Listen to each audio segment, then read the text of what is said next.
Hey, what's up, everybody? I want to welcome you to another episode of the DREAMERSPRO Daily Recap, where we give you a recap of all of the hot topics that we covered that day. You can catch them in their long format and also catch it fully streaming for free on Apple Podcasts.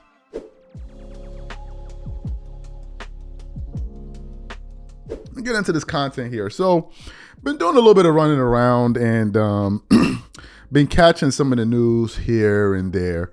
And one of the more popular shows, in sports is, at least in basketball, is Gil's Arena. Very popular show whenever they go live, and they do it live, live, right? Like whenever they go live, they get at least 10, 12, sometimes 14, 15,000 people watching them as they do their live shows. So obviously they got a great show going on there. But what I've noticed as I've been watching his show is that Gilbert Arenas is a hater. He a Michael Jordan hater, bro. I gotta call it what it is. He know. He a MJ hater. I know Gilbert Arenas deep down wishes MJ was trash so he could really. But he's like, this dude is actually really good. So I'm a hate, but I wish I could go even harder. Because if he wasn't trash, right? So what happened? Gil actually did a live about us the other day because I told him he's a hater, but he be hating. He be hating. So what happened?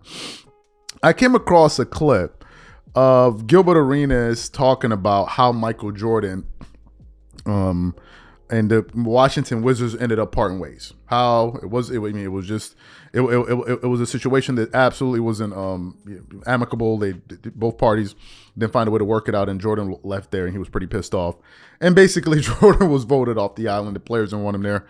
Management didn't want him there, right? So as Gilbert Arenas is discussing that, he then gets off into another point talking about, what MJ was doing at the, what MJ did as the Wizard. I did more. No, they were like, they sent me to basically erase what Michael Jordan did, and I was able to take the Wizards to the playoffs, and I'm like, yo, is Gil trying to say like what you trying to say? You was better? I'm trying to figure it out.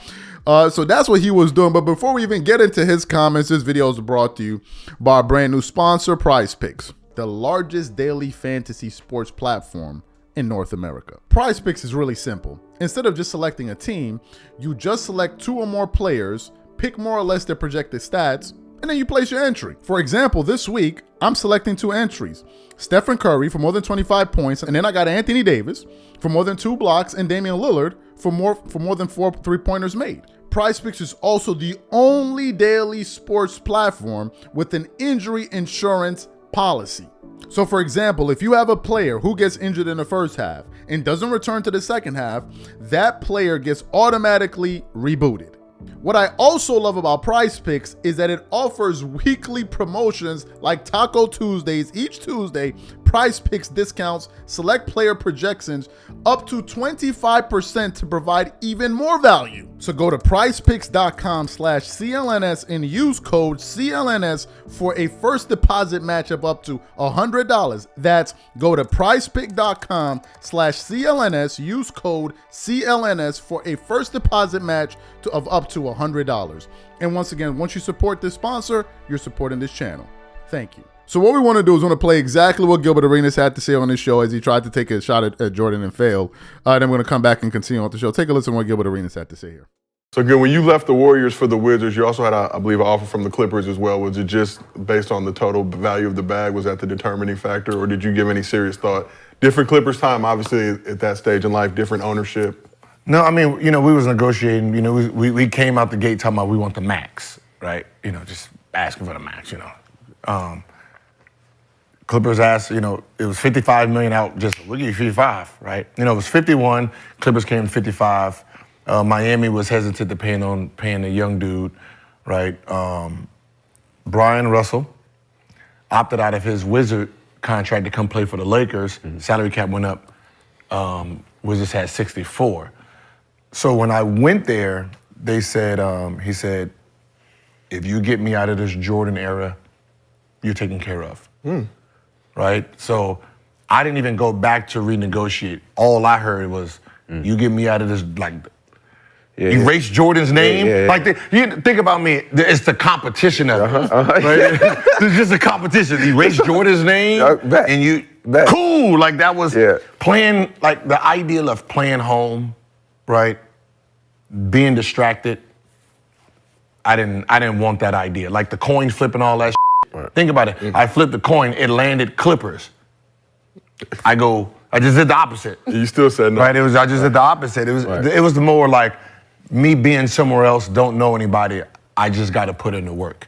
Me being here, all my friends and all that, I was like, I'll be out of the league before anything. Yeah. I'd rather just, Yeah. like I tasted fame. Okay. I tasted like the hard work and what it took and saw the reward of it, right? 2 years, 12 months of basketball, and I got paid $64 million.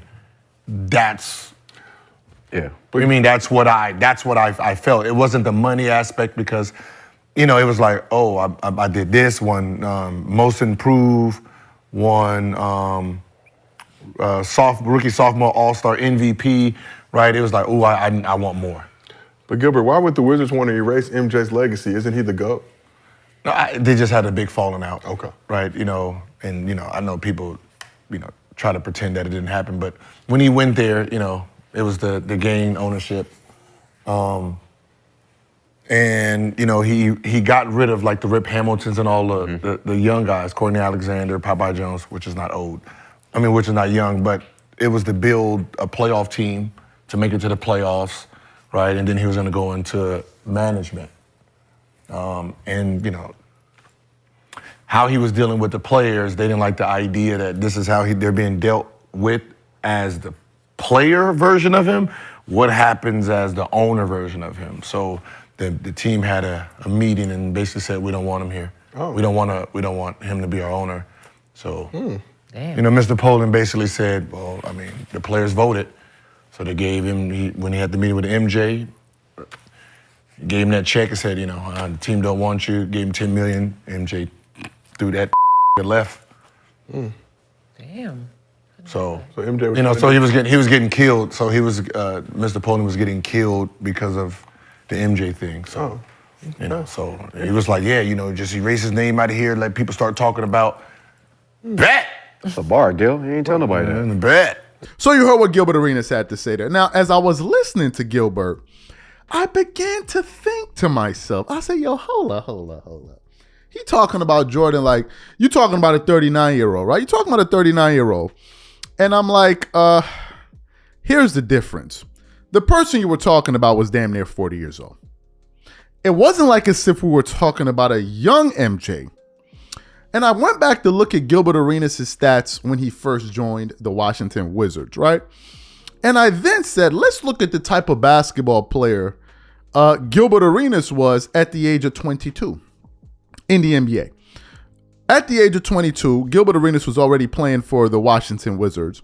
That year, he averaged 19.6 points per game on 39% shooting, 37.5% shooting from the three. He was attempting a legitimate 6 threes a game. He was shooting 75% from the free throw line while getting you 4.6 rebounds. That's very good for a point guard. 5 assists and 1.9 steals and 0.2 blocks. And I was like, okay. I'm like, let me look back at a 22-year-old Michael Jordan. What would Michael Jordan have done, right? Because Gilbert Arenas was getting hype. So I'm like, let me go look back at what Jordan was doing at the age of 22. Well, at the age of 22, Jordan was averaging 28 points per game, shooting 51% from the field, 17% from the three. I think he only attempted one three-point shot that year because he attempted 0.1, made 0.6. He shot 84.5% from the free throw line, got you 6.5 rebounds, 5.9 assists, and 2.4 steals with 0.8 blocks. So quite obviously, if Gilbert Arenas and Michael Jordan were at the same age, I think it would be pretty easy to surmise that Jordan would have done a whole lot better than Gilbert Arenas would have done had they been put in the same situation at the same age. Here's the fundamental difference. Jordan was losing in the first round to McHale, Larry Bird, and these guys, and Gilbert Arenas was losing to who? LeBron and these boys? You didn't even need to win 50 games to make it into the playoffs. In the Eastern, the Eastern Conference was so bad. But as I'm listening to him, I gotta ask the question. I gotta say it, Gil. You pretty bold to be talking like this about the greatest player to ever play your sport. You got a lot of balls, I gotta say. I mean, to be talking about Michael Jordan the way you talk about him, you would think that he was just some dude. It's unbelievable. It takes a lot of courage to do that. I gotta hand it to you. All I know is that Jordan, the moment he walked into the NBA, he was an all-star. The moment he walked out, he was an all-star. Kobe, the same thing. Kobe was an all-star as a rookie. Walked out as a rookie. I mean, walked out as an all-star, right? So, listen, him doing that, Gil, is being funny. He's being funny. Because to compare a 22-year-old version of him to a 39-year-old version of Michael Jordan is laughable. And to add further more insult to it, Jordan actually put up better numbers at 39 than Gilbert Arenas put up at 22. Ooh, did I say that out loud? Yes, I did. I already read you Gilbert Arenas' stats. Let me give you Jordan's stats at the age of 39 years old. At 39 years old, Jordan was scoring 23 points per game on 41.6% shooting from the field, 18% from the three, 19% from the three, 79% from the free throw line. 79% from the free throw line, getting you 5.7 rebounds, 5.2 assists, and 1.4 steals. So Jordan actually had better numbers than Gilbert Arenas at 39. At 39. So the question really becomes, do you think you could have averaged those numbers at 39 that Jordan was averaging back then when the average score of an NBA game was about 100 points per game? Let's stop, Gil. Stop hating on the GOAT, man. Stop hating on the GOAT. Stop hating on the GOAT. We don't believe you. We need more people, man. We need more people. For you to talk about MJ, you got to be like a top 50, not even top 40. Come on, man. Gil, come on. Stop hating.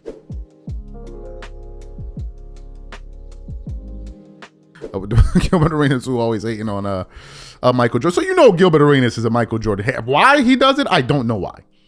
I don't know why Gilbert Arenas said to himself, you know what, I'm going to go after the best player in this sport, and I'm going to try to convince people that the people are better. I'm like, of all the players, you could have gone after Kobe, you could have gone after Tim Duncan, you could have gone after Larry Bird, you could have gone after Magic Johnson. He went past all of these people like, you know, I'm going to go at Jordan.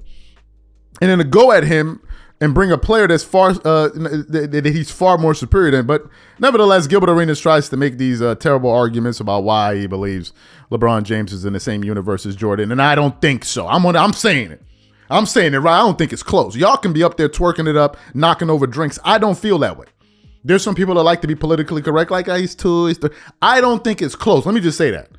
I'm sorry. I don't think it's close at all. I think Jordan is like in another universe. This is just I'm sorry.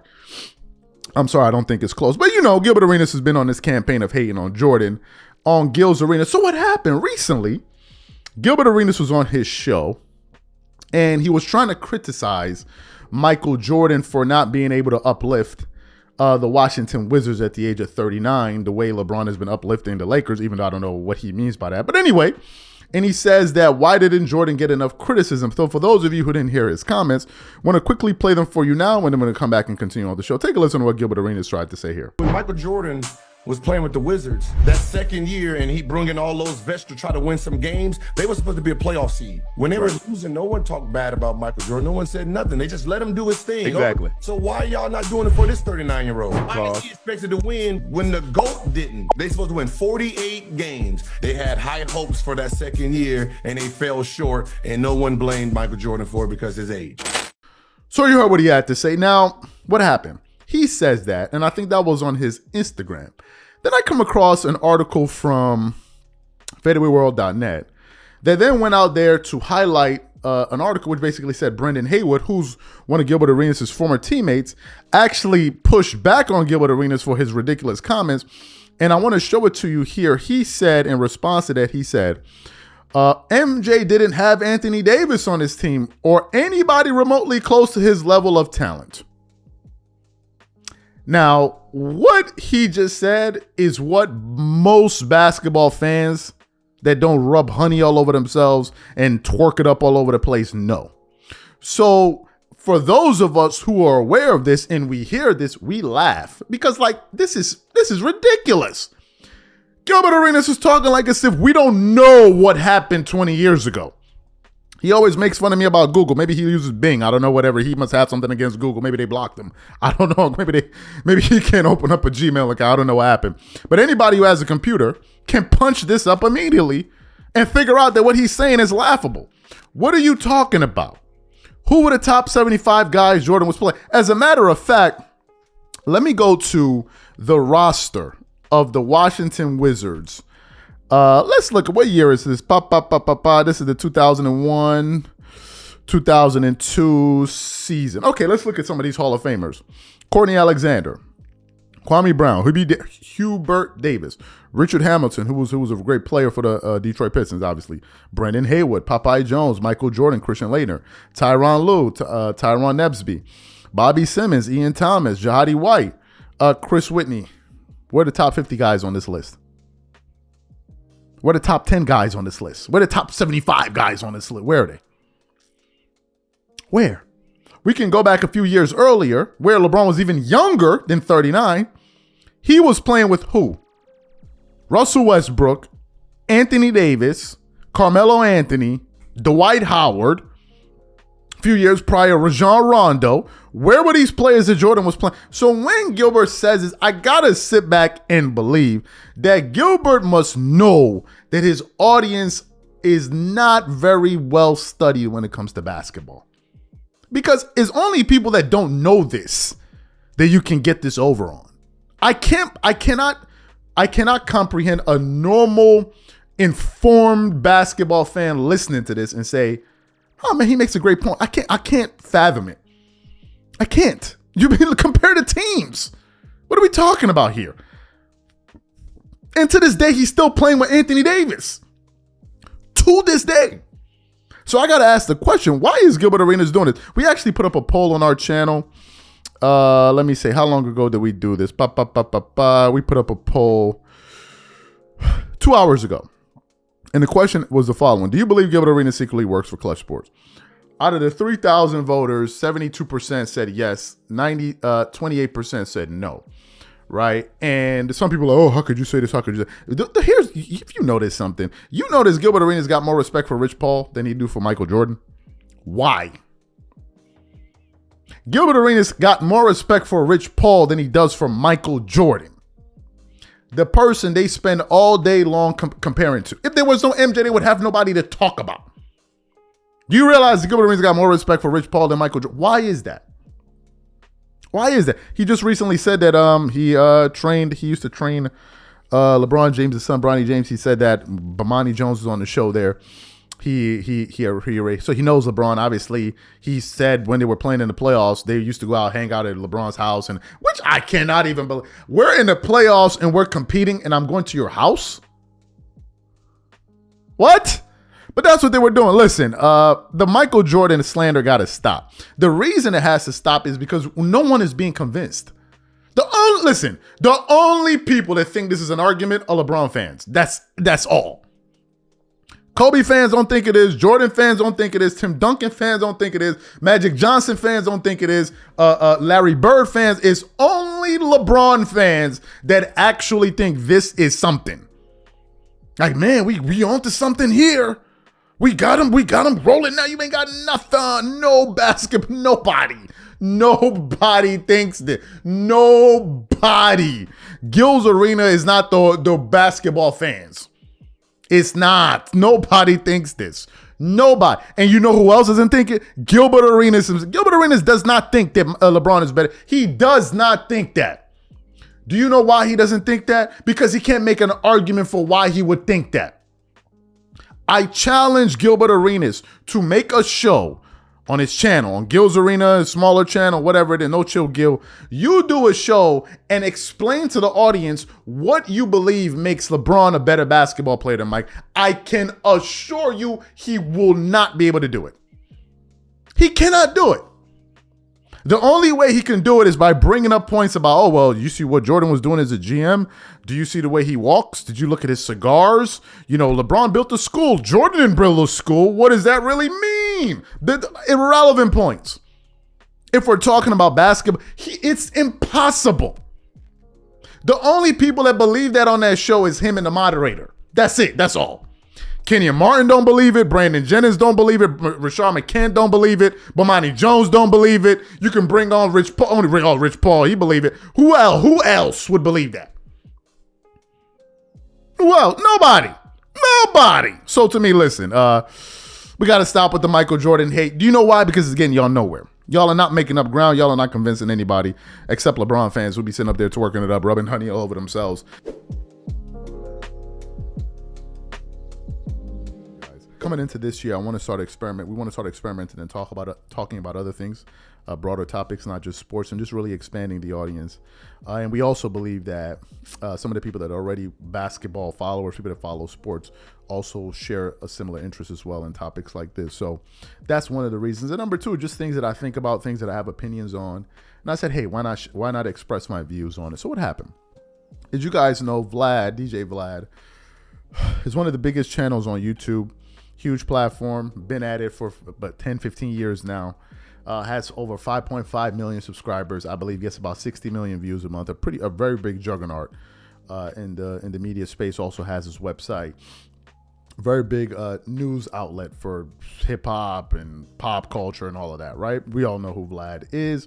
And various people think various things about Vlad and his TV. Some people don't like his interview style. Some people don't like the fact that he interrupts his guests and talks over them. But there are various people that think different things. Anyway, so what happened? Vlad recently had on Matt Hoffa, who I'm sure some of you know, but he's pretty big too. I think he has about 1 million subscribers now. Matt Hoffa is a pretty big deal.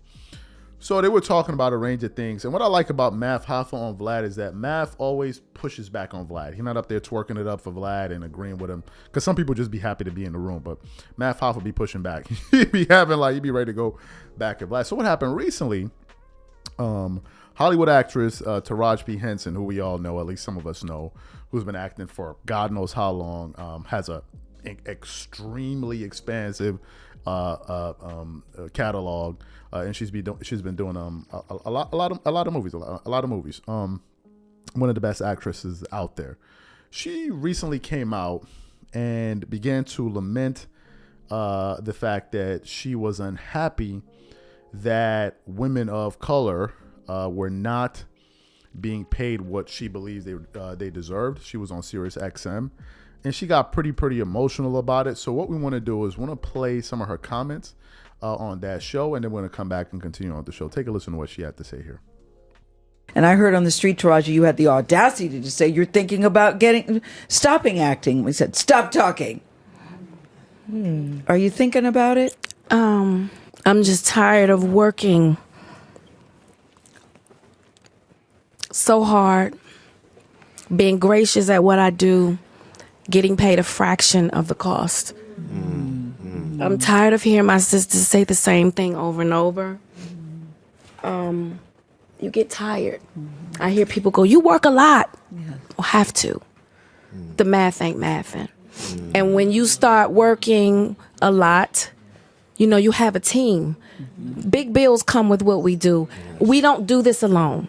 The fact that we're up, there's a whole entire team behind us. Right. They have to get paid. So when you hear someone saying, oh, such and such made $10 million, no, that's not that didn't make it to their account. Know that off the top, Uncle Sam is getting 50%. That's right. Okay? So do the math. Now we have $5 million. Your team is getting 30% or whatever your team is off of what you grossed. Sometimes not more. After what Uncle Sam took. Now do the math. So I'm only human, and it seems every time I do something and I break another glass ceiling, when it's time to renegotiate, I'm at the bottom again, like I never did what I just did, and I'm just tired. I'm tired. So you heard what she had to say there. She expressed her views. She didn't mince words. She was pretty clear on what she felt about the situation. Then Vlad, out of nowhere, caught a whiff of these comments because he does talk news. I went on his Twitter. He posts about news and all of that. And Vlad took it upon himself to then basically interject his opinions into the conversation. And he basically disagreed with her, right? Vehemently disagreed with her. And during his sit down with Math Hoffa, they were discussing this. And they got into an argument. And Vlad was expressing the reasons why he didn't agree with what she was saying. So for those of you who didn't hear that exchange, I want to quickly play some of it for you guys now. And then we're going to come back and continue on with the show. Take a listen to what Vlad and Matt Hoffa had to say about this particular situation here. When it comes down to this, there is one entity that puts up the money and puts up all the risk. All the risk. When I interview somebody and they get an appearance fee, and this studio that you're in is very expensive, and the staff that's filming it are skilled, and I pay them accordingly. Right. And they have medical insurance that I pay for. Right. And paid holidays that I pay for. Right. And other benefits. Right. And, all the equipment they need Right. to do their job. Right. And the appearance fees that I pay the person who sits down. And listen, like for example, like Dominique Wilkins, right? He came in, legendary basketball player. He got paid a nice appearance fee. The interview lost money. It's not Dominique's fault. He answered all the questions. But Dominique got paid, right? Huh? He got paid. He got paid. Okay. Did he come back and say, "Yo, Vlad, I know you lost some money. Here's half my appearance fee back"? Yeah, no, nobody's no one doing- ever asked him for that. Nobody's doing that. Nobody's doing I took that. all the risk, Right. and therefore I pay people what I feel is fair, so the company can continue to function where we can make some profit. But it's hand in hand, Vlad. So all I'm saying is, if Taraji if wants I come in to, here in a poo shiesty and I just sit here staring at you, right? Rich the Kid did pretty much that in our interview. Right. Do you appreciate that? No. Okay. It's hand in hand, bro. There's a partnership. There's a partnership. You have all this. There's a you partnership. record the moment. But I one have to give person you is something. taking all the financial risk, and the person who's taking the financial risk should ultimately make more. But it shouldn't be to the point where, come on, bro. But It shouldn't be nobody's like- forcing the person to say, "I'm going to accept this offer." They could say, "Listen, it's not enough money." Lots of times I've negotiated with people, "Hey, it's not enough money." Cool. Vlad. It's the lie. The lie? What it's lie? the lie that when you get into the industry, people tell you, "Yo, you get to this level and you get to this level and you're gonna get to this level and you that was a great movie. Watch, one day you're gonna get to this level," and then they reach a ceiling and they're like, "Wait a minute." You know what happens when you reach a ceiling? It's time for you to go around and go take the stairs to get to a higher floor. Or find where the elevator is. I understand. And I've seen the comments. You don't got the answers, Vlad. You don't got the answers. I do have the answers. You don't got the answers. At the point where you say, you don't "Listen, got the answers." By me being an actor or an actress, I'm not getting what I want. Do you Maybe think it's Kanye- time for do me you to be a think- producer. Do you or think me to be a Yeezys- director? Do you think Yeezys would be as big as they are if Kanye took Sway's advice and went independent? No. No. Why? Because these guys control up here. They control that shit. They're not going to let you get there unless they're making a profit off. Yeezy, Ye, he knew that. Sway didn't know that. Ye knew that. That's the whole reason why when they get to that, they told me I could get up there, but I'm not. I think I'm at the top of my game. And Kanye became but a I'm not billionaire. getting there. Kanye became a billionaire through his partnership with Adidas. Yes. Right? Yes, he did. With Adidas. When he was with Nike, they were putting out these little limited edition Yeezys with him, and he was getting very little money because there wasn't any money to be had, right? When you make 10,000 sneakers, how much money you gonna pay someone $100 million? What he was sneakers? getting was that brand. Yeah. You got that? Okay. My name is synonymous now with these sneakers. With Nike. Now I could parlay Now into a it's here. deal with Adidas. He knew he had to do that. Right. And now he's putting out his own sneakers, So right? when you sit there and be like, "Well, make your own movies." No, bro. So you heard the exchange between the two of them. Obviously, Matt Hoffa was pushing back there. Then what happened? They're sitting down and they're talking. Vlad disagrees, and as you guys know, Vlad brings on a lot of repeat guests like Boozy and and others, and then he brings on a regular in TK Kirkland, who's always on the show, always has great interviews. And I just clicked on his video today by happenstance, right? It wasn't something I was looking to do. I clicked on it, and the title said, "TK Kirkland on Cat Williams calling Kevin Hart an industry plant." Now, if you know anything about TK Kirk, I believe he's in his 60s, mid 60s or so, or 70s. It could be in his 60s, but he takes fantastic care of himself. And he was asking him to react to what Cat Williams had to say about Kevin Hart. And as he was talking, he began to break down to Vlad what it's like to be a colored person and the experience of being a colored person in Hollywood, right? Which was basically reinforcing the positions, the positions that Taraji Henson was expressing in the audio that we played for you a few minutes ago. So what we want to do is quickly play what TK Kirkland had to say to Vladtv as he basically fact-checked him to his face. And then we're going to come back and continue on the show. Take a listen to what he had to say here. Well, he went at a ton of people. Yes. Now, he went at Kevin Hart. Yes. And the two of them kind of had a thing now for a while. Right. Because I went back to some of my old footage and, he talked about They've been Kevin going back at in it. 2013. Mm-hmm. He called him an industry plant. Right. He said that he already had movies lined up by the time he moved to LA. No one's ever seen him on the comedy circuit, and he was just planted like that. Now, I don't even really know what that means. Here's the thing about stories. And that's why it's so interesting, because we're talking about a world that doesn't know about Hollywood. So if you have someone that can talk convincingly, and that's a great speaker, they have the ability to convince you what they want you to believe. There is no such thing as an industry plant. No. That ain't happening. Right. You have to actually put hard work into this business. Yeah. And you have to be very, very lucky, like hitting the lottery. Because there are a lot of great stand-up comedians, a lot, but no one's never getting the opportunity. When I do panels of people who want to get into Hollywood, and they say, TK, how can I make it? I truly convince people to go the other direction. Me too.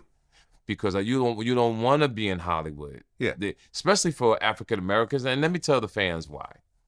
If I told everybody around the world right now to do a research paper on Black actors and Black actresses in Hollywood, you will come back with a horrific story of disappointment and depression. It's just the way the world is. We are basically swimming against the current in this business. So when one makes it, instead of the other person congratulating them, we live in a world now, because we have social media, we attack a person that's on top. So you heard what he had to say, right? Let me give you guys my thoughts on listening to Vlad say what he had to say. First of all, I'm going to be honest with you guys. It didn't sit well with me, listening to Vlad talk. It didn't, right? It didn't. It seemed as if he was a bit cavalier about how serious the situation was from the vantage point of Taraji P. Henson and the vantage point of people that have been in similar circumstances that share her background, not just from where she's from and all of that, but also ethnically. And he seemed to just summarily dismiss it as if she was saying something that was just like it was something that doesn't exist in reality. And let me tell you why a lot of people will get annoyed with Vlad. And I don't pay too much attention to Vlad, to be honest with you, because talk sports, but here's the issue that I'm having listening to Vlad. Vlad is I think Vlad is Russian, Jewish. I don't know exactly what his background is, but he said that's what he said, because his name is Vladimir. And it's really annoying to hear somebody that comes from his background discuss these issues on such a big platform and talk like as if he has any clue of what the hell is really going on. How could Vlad have a clue? What movie role has Vlad ever tried to try out for or go read a script for, being a black man or a person of color? What was the movie? There was no movie. So how could you know what that experience is like? How? You don't know what that feels like. You've never been in that position. Now, what is interesting to me about Vlad is the following. Vlad acts like he knows what it is to be black, but he's not. But he has figured out something quite he's figured out something that he's used to his benefit, which is he has figured out a way to capitalize on the dysfunction within the black community and monetize it.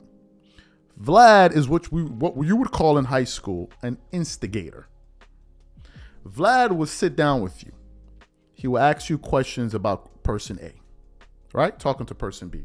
He will then go sit down with person B and tell them, hey, this is what person A said about you, and then watch them go at it. And for him, what does it do? It makes for great content, which means that he makes money. He makes money off of the friction of other people. Here's what gets me about Vlad. Why doesn't Vlad bring up people from, with a Russian background and all, and Jewish background and all, and sit up here and talk about their problems and talk about their dysfunctions? Why is your content predominantly about African-American music and African-American culture, but then have the chutzpah, a word I'm sure you would know, to then try to litigate people's feelings on various issues, talking about, no, this is real and that's not real and you can't feel this way and this is made up. What are you talking about? He then went on to talk about, well, just go create your movie studio. What movie studio or movie has Vlad ever made for him to talk like as if he knows what goes into making a movie? It is crazy to me. Vlad has never made a Hollywood picture, yet he's saying, well, just go out there and make a Hollywood movie because you can do it. Really, Vlad? Can you really do it? You have no experience doing it. So how do you feel so confident talking about it? To me, it's absolutely unbelievable that he would take this position. And then he actually believes like he's saying something. Oh, well, she has a $6 million house. What does that have to do with the price of tea in China? That has absolutely nothing. So she has a $6 million house, and so what? She worked hard to get it, and I'm sure she worked a lot harder than other people. I'm sure. So the fact of you saying she has a $6 million house, what does that have to do with anything? Did they give her that house? Let me talk some Nigerian pidgin to you. Did they dash her that house? Or did she not work for it? She worked for it, right? What she's saying is, I feel like I should be earning more based off of my tenure in the business and based off of what I see my peers earning. But Vlad is acting like as if he doesn't live in the universe. Vlad lives in Hollywood. And he acts like as if these things don't exist within the industry. Let me educate Vlad on something, because he likes to research a lot of things, and I researched something for him. I am not sure if Vlad has heard of this person. It's an actress by the name of Hattie McDaniels. Okay, and I want to quickly read a little bit of information from Hattie McDaniels from BlackHistory.com. It says, when Hattie McDaniels won an Oscar, she was banned from sitting with her co-stars. Hattie McDaniel became the first black Oscar winner in 1940 for her portrayal of a slave named Mammy in the 1939 film Gone with the Wind. Sadly, though, when she attended the Academy Awards ceremony on Coconut Grove nightclub in the Ambassador's Hotel, she wasn't even allowed to sit with her co-stars. McDaniels arrived at the show with an escort and her agent, William, who was white. She was even dressed as a rhinestone-studded out gown with white garnets in her hair, but this still didn't qualify her to sit at the Gone of the Wind table. Instead, she was escorted to a small table in the back room that was being used to store the Oscar award trophies. Apparently, the hotel, like most establishments at that time, had a strict no blacks policy, and a special exception had to be made for her to even attend the ceremony at all. Vlad, if you know this information, why would you then go out there and open up your ass and then make it seem as if these things that Taraji B. Henson is talking about and echoing do not exist within that industry? You lose me. You lose me. It's extremely offensive, Vlad. I'll speak for myself and others to listen to you talk on these things. You don't put out any positive content on blacks at all. At all. It is all negativity. All of it. It's not educational. It's all negativity. And to have the gall to sit up there and talk, well, just go out there and do it. What movie have you done? What movie have you done that you can sit up there and say what it's like? You listening to Matt Hoffa in that interview. He's talking about the system. Vlad is acting like he doesn't know this. It's like somebody saying, hey, Vlad complaining, I'm only getting a $2 CPM on YouTube, and I'm doing all this, and I'm doing all this work. I don't know what to do. And then somebody comes up, well, get off of YouTube then. Go start your own YouTube. You sound ignorant. I'm sick of Vlad talking about these topics because you're not qualified. I'm sorry, you're not. And it's not as simple as you're making it out to be. It's not. It's not. For somebody that makes as much money off of black dysfunction as you would think in a particular moment like this, you would shut the hell up. You would go sit down and shut the hell up. Because I assume you would be offended if some black brother like me or whoever stood up and started talking about things going on that your people are being. Of course you'll feel a type of way. So I feel a type of way. I feel a type of way. And anybody watching the show talking about your race, man, you can kiss my ass. I'm telling you like it is. Get your head out of the sand. We live on Earth. We live on Earth. I'm not here to cry about it, and you don't hear me crying about it, but I know what's going on. Trust and believe. I know what's going on. It's just that I don't bitch about it. Because I'm a big boy, and I can handle it, but I don't bitch about it. But we know what the hell is going on. To act like prejudice and these things don't exist. Do you live on planet Earth? Do you see what's happening around the world? Where you live at? So for him to put out those comments, I think is extremely ignorant, and I don't think he's qualified to talk about it. I just gave you an example here by going through this history, this article on Hattie McDaniel, who's a Hollywood actress, and you sitting up there talking, we're just gonna make a movie. You're gonna do it yourself. What time have you ever raised resources? And what the hell does it have to do about the fact, the film is gonna lose? That's business. If my rate is my rate, you're gonna pay me. Whether or not your movie does well or not, that's my business. But you're gonna pay me. If I'm supposed to be getting $20 million a picture and it doesn't do well, what the hell I gotta do with me?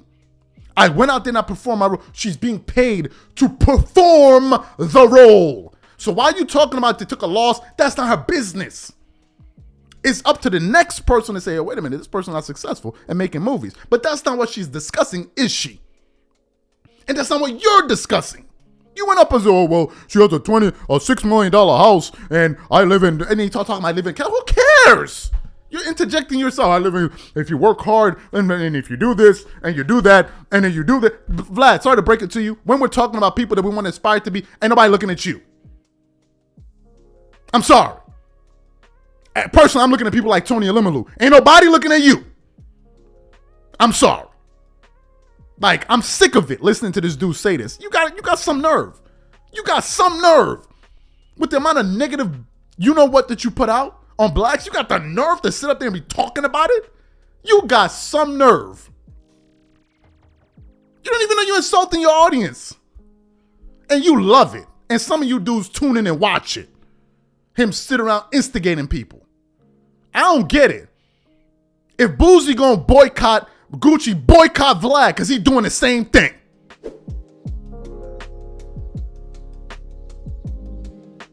Recently, the Dallas Cowboys got eliminated in the playoffs, and it broke a lot of people's heart. I don't follow football like that, but I know a lot of people were pissed off because the Dallas Cowboys are the most successful. I think they're probably the most valuable American sports team. Yeah, I think they are. I think they're the most valuable sports team in the world. I could be wrong, but the Dallas Cowboys are a big deal when it comes to, from monetarily. They have a lot of fans all over the world that follow them, right? And they're widely known as America's team. Now, some people disagree with that. Why are you calling them? That's irrelevant. That's what people think. So what happened? The Dallas Cowboys went out there and they didn't perform well. Now, Micah Parsons, who I know a little bit about, is one of the best defensive players in the NFL. At one point, people were saying he is the best defensive player.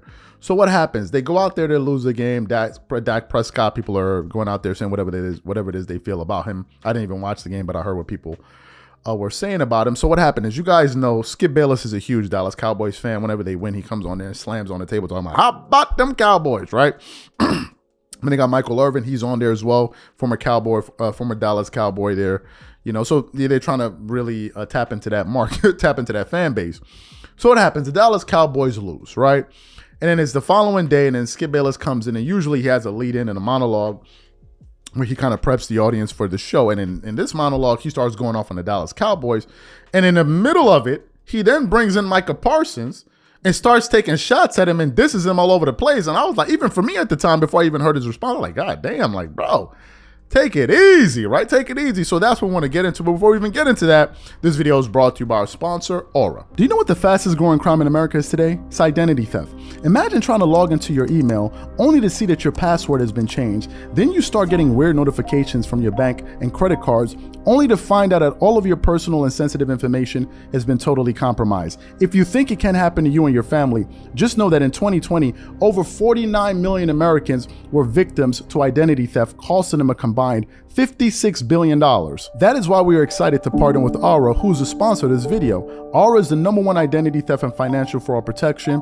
Aura monitors the dark web and alerts you if any of your passwords and accounts have been breached. And funny enough, after using Aura, I discovered some of my credentials were floating around in the dark web, and the app showed me exactly when and where the breach happened. In addition, Aura allows you to set spending alerts, and they'll notify you of any suspicious transactions. Aura is 4 times faster than any of its competitors in alerting you if someone is trying to open a credit card or obtain a loan using your name. And remember this, every 14 seconds someone becomes a victim of identity fraud. Don't let it happen to you. Now click the link in the description and try Aura for free for 2 weeks and see if any of you or your family's personal information has been compromised. Start your free trial at aura.com/DreamersPro. And when you try Aura by using the link in the description below, also know that you're supporting this channel. Thank you. So what we want to do is want to play exactly what Skip Bayless had to say about Micah Parsons, and then want to come back and continue on the show. Take a listen to what he had to say there. Yeah, easy for you to say, Wayne. It's a great morning for you because you sat right here at this desk on Friday, and you all but guaranteed your Packers would win easily at my Cowboys. And you were so right. And I was so wrong to even remotely trust Mike McCarthy and Dak Prescott as 7.5-point favorites at Jerry World, where they had only won 16 straight games. Yesterday, the Dallas Cowboys got exposed as gutless, heartless, leaderless playoff frauds. Frauds. That was by far the most shocking and devastating and humiliating playoff loss in Dallas Cowboy history. My lowest moment ever as a lifelong diehard Cowboy fan. Not your typical fall on your face. This was all time. I threw all my Cowboy gear in the trash last night, and it will stay there. Mike McCarthy has to go today. His replacement has to be, to me, Jim Harbaugh, not Bill Belichick. We'll get into that in just a few minutes. And there is no way Dak Prescott deserves a big contract extension now, not after throwing 2 first-half interceptions, 1 a pick six, that led to Green Bay 27-0 before halftime. Not after Dak Prescott got into it early with CD and somehow made him mad. I didn't see that coming. Jordan Love is so much better than Dak. I'd love to see if Trey Lance can turn into Jordan Love.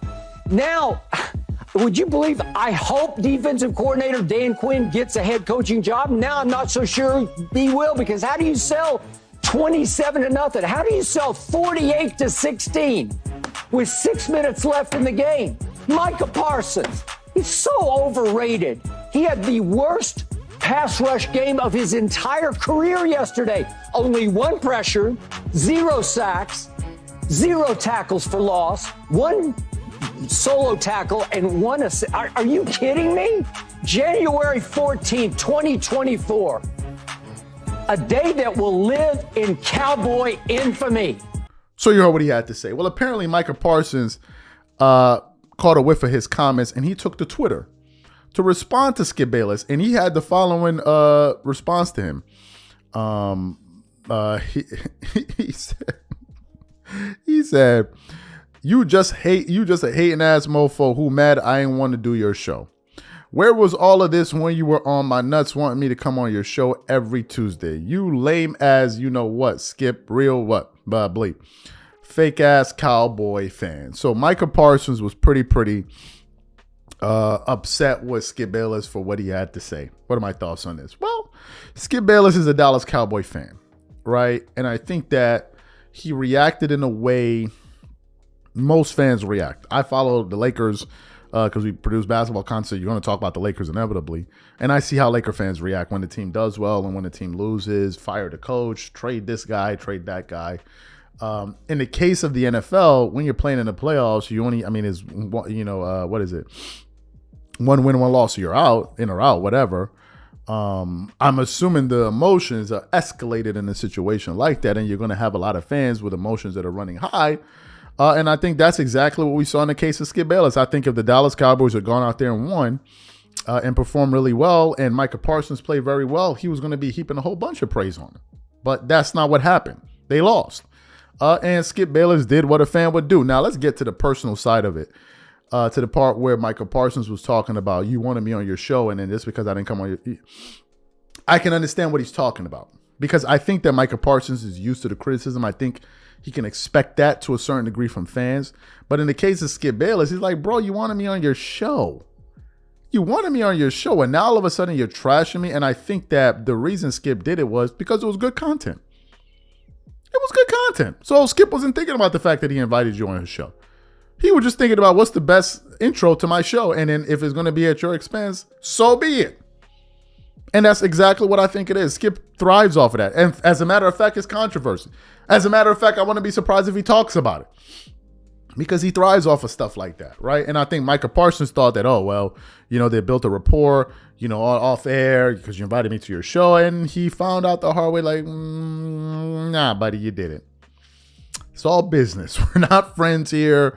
Don't expect us to be friendly. Skip has done this before, and no one should really be surprised. Is it foul? Yes, but it's par for the course, man. This is what happens when you invest in these people and think. I mean, of course. I mean, look what he did to Shannon Sharp on his show. So who are you? And that's somebody that actually generates money. Like, that's his coworker. So if he did that to Shannon Sharp, who was somebody that was working on his show to make money, and they actually worked together to make money, who are you? So I wouldn't take it personal. Par for the course.